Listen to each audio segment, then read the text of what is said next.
Jamima is asking, if I want to change rupee to dollar, which rate will I use? Is it buying or selling?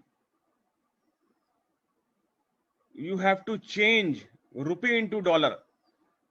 That means you are selling Indian rupee and you are buying USD. And as you are buying USD, that means you are requesting the bank to deliver USD to you. You are requesting the bank to deliver USD to you against the Indian rupee. That means bank have to sell. Bank have to sell dollar to you. So, Jamima, this rate will be applicable. You will able to buy dollar from bank at 70.2425. That means rupees 70.2425 you have to give against 1 USD. You, because the bank is sorry, bank is selling, so you will get dollar at 70.3524. You are buying dollar, bank is selling dollar, so bank selling rate will be applicable. Always remember that buying and selling has to be taken from bank point of view, that what the bank is doing. And always remember one thing more: while dealing in foreign currency, always consider yourself as bank, that you are the bank. If you will consider yourself as the bank, then there will be no problem in calculation, and errors will be minimized to larger extent. Always consider that you are selling, you are buying, and you are bank. Jamima, it is okay?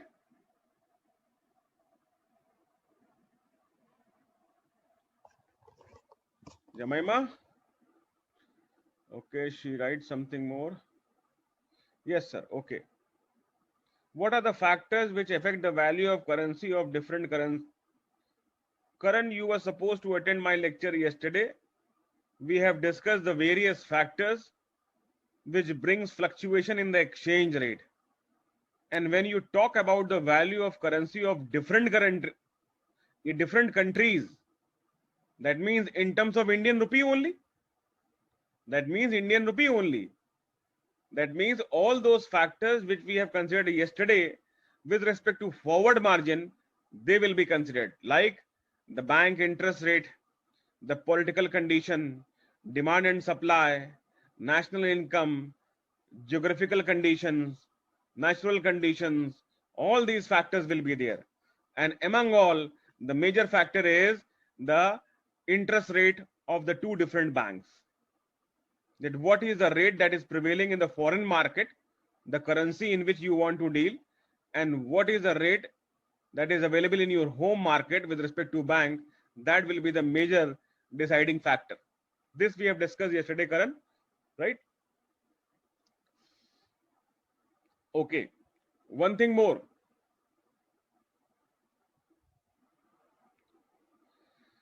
Now, as you see that I have written 4 place of decimal.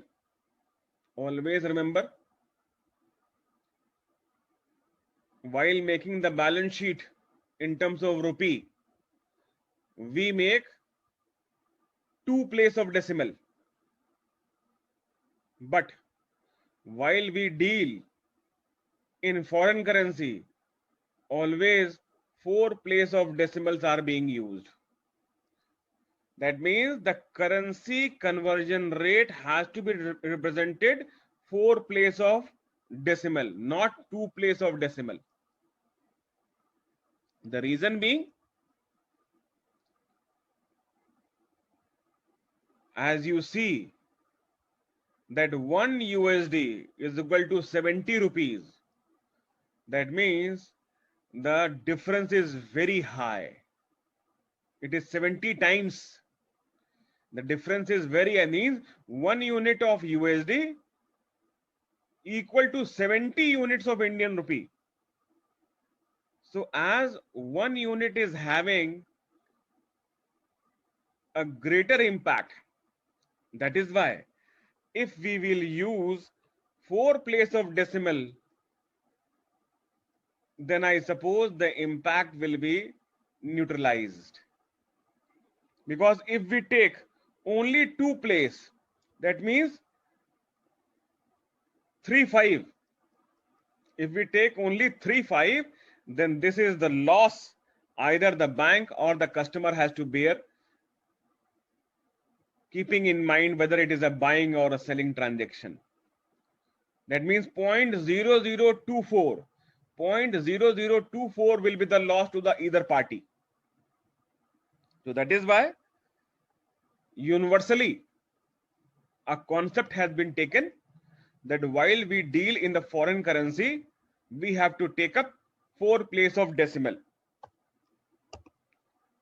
Then one more thing regarding this, one more thing about rounding off.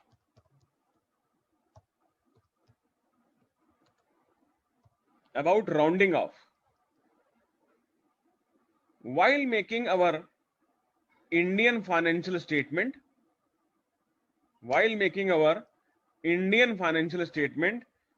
do rounding off in terms of 50 paisa. You are aware. That means the value, the decimal place, the 2 decimal place higher than 50 paisa will take up the higher rate, and 2 decimal place having the value less than 50 paisa will take the lower rate. That means 50 paisa becomes the rounding figure for in terms of Indian rupee. Means if it is 70.52, we will take up 71.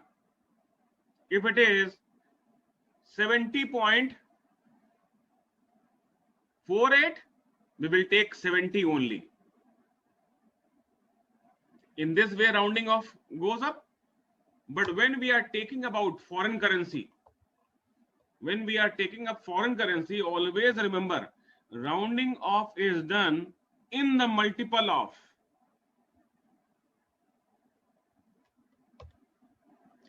Rounding off is done in the multiple of what? 0.20025. That means we have to go for in the means we have to go for 4 times multiples.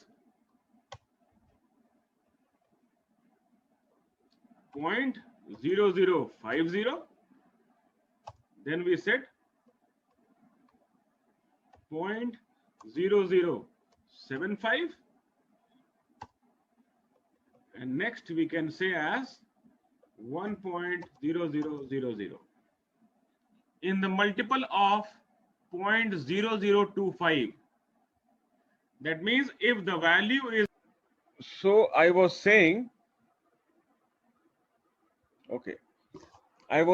that rounding off has to be done in the multiple of 0.0025. So 25, 50, 75 and 00. This is the way. That means anything between, that means you can say in this way,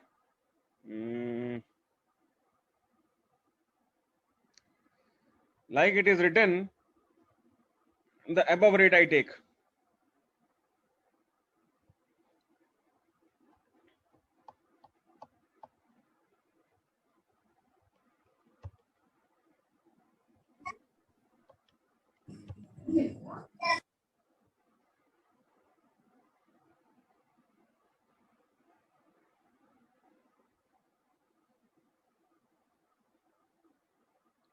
The rate is given as 70.3524.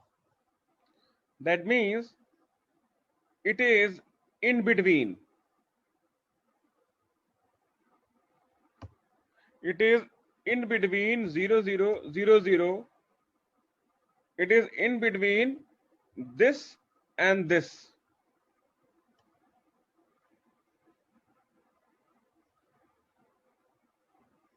That means after rounding off, we will write 70.35 and 25.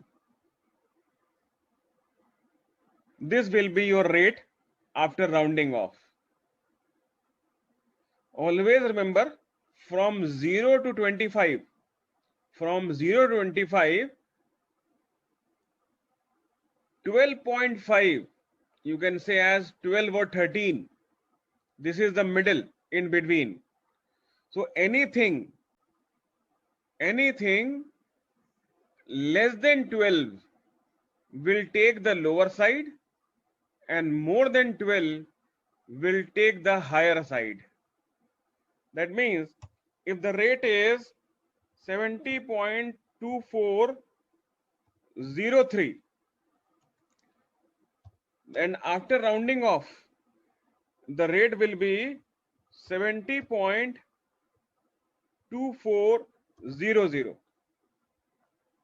If the rate is 70.2411, then after rounding off, the rate will be 70.2400, because 11 is less than 12.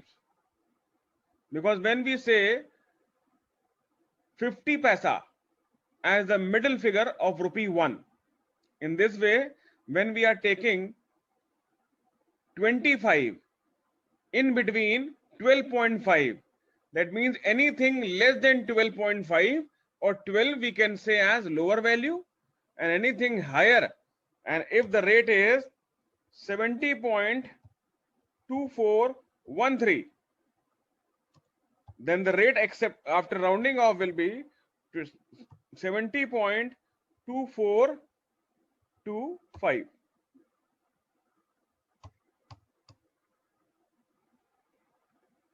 These are the figures after rounding off, and these were the conversion rate.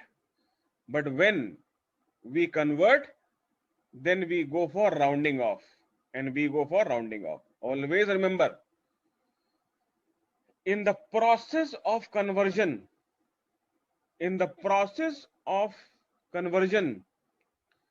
rounding off will always be done only for one time, and that too at the last only. That when we are supposed to quote the rate to the customer, that means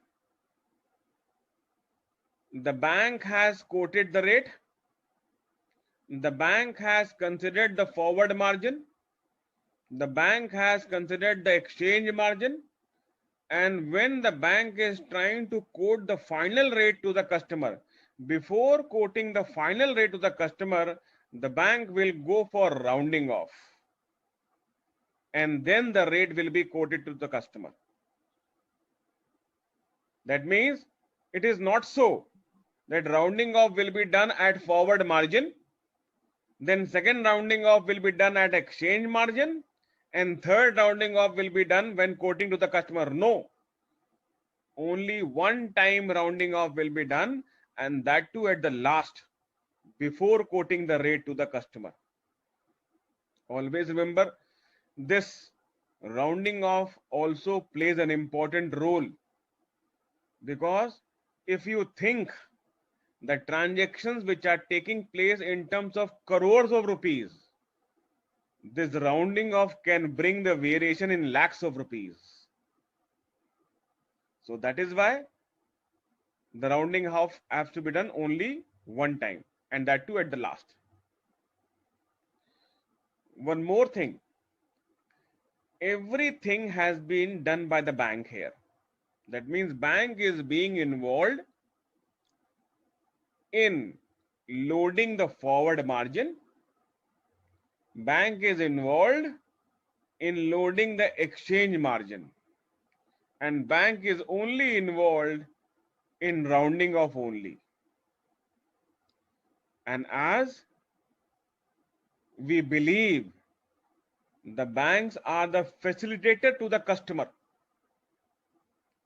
although they are businessmen, although they run the business of banking, but they never cheat the customer. They are running for the profit. They are running for the profit. That means they will not work at the loss. They are running for the profit, but they will not cheat the customer for generating the profit.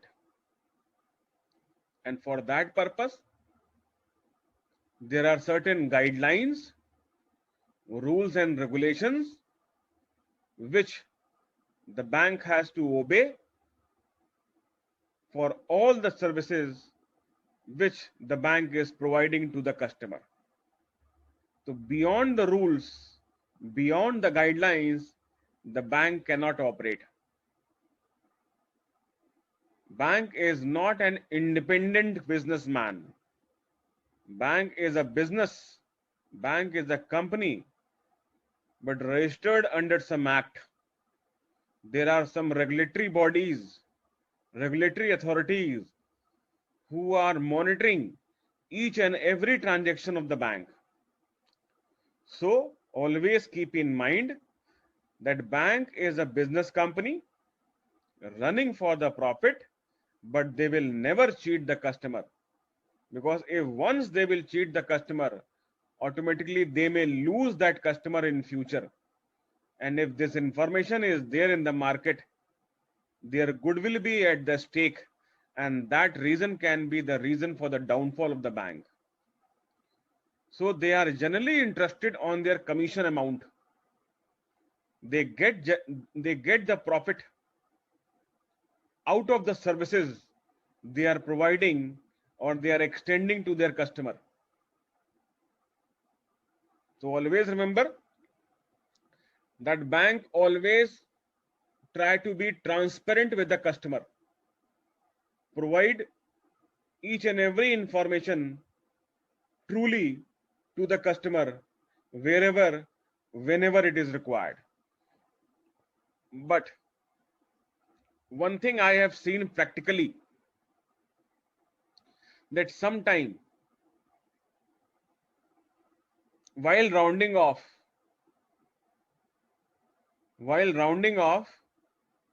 the bank try to see their benefit. That means although I have told you the practice of in between 25 to 50, the practice in between to 25 to 50, 50 to 75, and 75 to 1, this is the major practice which is being considered by the bank. But sometimes for their own benefit, they go for the rounding off on the lower side, and sometimes they go for the rounding off on the higher side. That means they are not considering that what is the middle value. That is very occasionally. That is not the business ethics. So we should not consider that thing. We as a bank have to follow the strict rules, and we follow this only.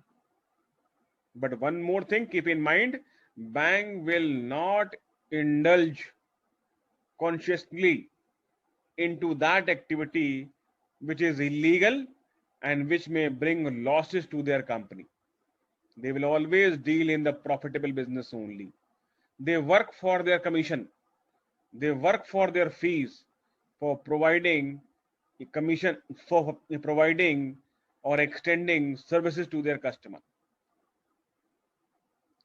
With this, I end my lecture here itself. And today we have taken in broad sense that what are the exchange quotation, what are the various ways of representing the exchange quotation, and what rules and regulations that we are supposed to follow for rounding off, as well as the what is a buying value, What is the selling value that we take up? Siddharth has a question.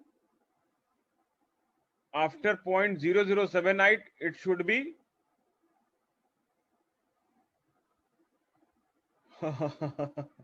Siddharth, you are correct. Siddharth, you are very correct.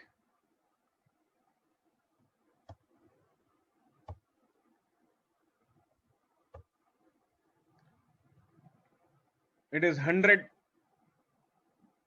not as 1 point something.